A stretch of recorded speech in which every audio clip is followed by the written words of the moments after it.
నమస్తే AP39 టీవీకు స్వాగతం. నేటి వార్త విశేషాలు. రాష్ట్ర వ్యాప్తంగా ఉన్నటువంటి ఎస్సీ సబ్ కులాలకి సంబంధించిన వర్గీకరణ అంశంపై ఈరోజు రాజీవ్ రంగా మిశ్రణ ఏకసభ్య కమిషన్ అనంతపురం జిల్లాకు రావడం జరిగింది.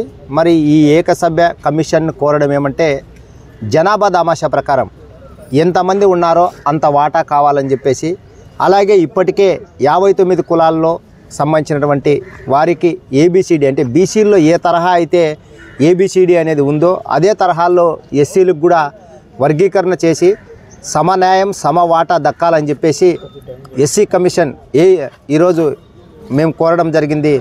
మరి ముఖ్యంగా చెప్పాలంటే ఎంతమంది ఉంటే అంతమందికి వాటా కావాలని చెప్పేసి అనేక ఏళ్ళగా జరుగుతున్నటువంటి ఈ పోరాట ఫలితం ఏకసభ్య కమిషన్. మరి అలాగే ప్రతి మనిషి స్వేచ్ఛ హక్కు ఏ రకంగా అయితే పొందగలుగుతారో ఈ ప్రభుత్వ రంగాల్లో విద్య ఉద్యోగ ఉపాధి రాజకీయ రంగాల్లో కూడా అదే స్థాయిలో సమాన వాటా దక్కాలని చెప్పేసి కోరుకుంటూ, ఇప్పటికైనా ఈ హెచ్చు తగ్గుల విధానం తొలగిపోవాలి, అందరూ కలిసికట్టుగా ఉండాలి, అందరికీ సమాన స్థాయిలో అన్ని రకాల అవకాశాలు దక్కాలని చెప్పేసి ఏకసభ్య కమిషన్కు దళిత గిరిజన సంఘాల జేఏసీగా వినతి పత్రం ఇవ్వడం జరిగింది. మరి దీన్ని కొంత రాజకీయ స్వలాభాల కోసమో లేకపోతే కులాల మధ్య చిచ్చు రేపడమో లేకపోతే ఇతరత్ర రాజకీయ అవసరాలకు వాడుకునే విధంగా ఉండకోకుండా ఈ కులాలనే ఐక్యం చేసే రకంలో ఉంటూ ఈ కులాల అభివృద్ధికి ఆర్థిక రాజకీయ సామాజిక రంగాల్లో ముందుకు తీసుకురావడానికి ప్రతి ఒక్కరూ కృషి చేయాలని చెప్పేసి కూడా కోరుకుంటున్నాం. మరి 30 సంవత్సరాల కాలంలో జరిగినటువంటి ఈ పోరాటాల్లో అనేక మంది ఆత్మ బలిదానాలు సైతం ఇవ్వడం జరిగింది.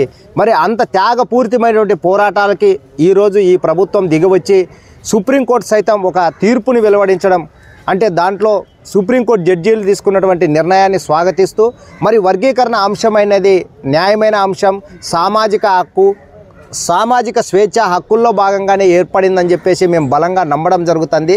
మరి అలాగే ఇప్పటికీ ఈ మాలా మాదిగల విషయాల్లో కానీ లేకపోతే ఈ ఎస్సీలో సబ్ క్యాస్ట్లో ఉన్నటువంటి కులాల మధ్య కూడా ఒక అన్నదమ్ముల ఆత్మీయ అనుబంధాలతో మన వాటాలు మనము స్నేహపూరితంగా ఒక రక్త సంబంధంలో భాగంగానే పంచుకునే విధంగానే ఉండాలి తప్ప ఇవి ఎటువంటి విద్వేషాలకు కానీ లేకుంటే రాజకీయ గొడవల్లో రాజకీయ నాయకులు రేపే చిచ్చు వాతావరణంలో మనం కొట్టకపోవద్దని చెప్పేసి ఈ సబ్ క్యాస్ట్లో ఏవైతే 59 కులాలు ఉన్నాయో అన్ని కులాల సోదరులకు కూడా దళిత గిరిజన సంఘాల జేఏసీగా మేము తెలియజేయడం జరుగుతుంది.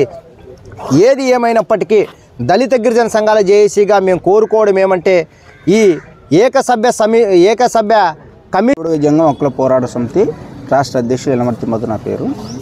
ఏదైతే 59 కులాల పైన రాజీవ్ రంజన్ మిశ్రా కమిషనర్ అన్ని జిల్లాల మీదుగా తిరుగుతూ అనంతపురం జిల్లాలో కూడా మేము రాష్ట్ర వ్యాప్తంగా కలుస్తున్నటువంటి సందర్భంలో ఈరోజు ఇక్కడ కూడా మేము కలవడం జరిగింది. మేము బి గ్రూపులో ఉన్నటువంటి మాకు, తర్వాత 59 కులాలలో సీరియల్ నెంబర్ 9 ఉన్నటువంటి మేము, తర్వాత మాతో పాటు కూడా ఇందాక సోదరుడు చెప్పినట్టుగా ఏదైతే అభివృద్ధి చెందిన కులాలు ఒక దృష్టి చూసుకొని అభివృద్ధి చెందని 57 కులాలను కూడా తమరు దృష్టి పెట్టి అక్కడ ఏదైతే 15% ఉందో దాన్ని అభివృద్ధి చెందిన కులాలకు కాకుండా చెందని కులాలకు దామాష ప్రకారంగా ఇవ్వాలనేటువంటి బేసిక్ మీద మేము మిశ్రా సార్ కమిషనర్ గారికి తెలియజేయడం కూడా జరిగింది.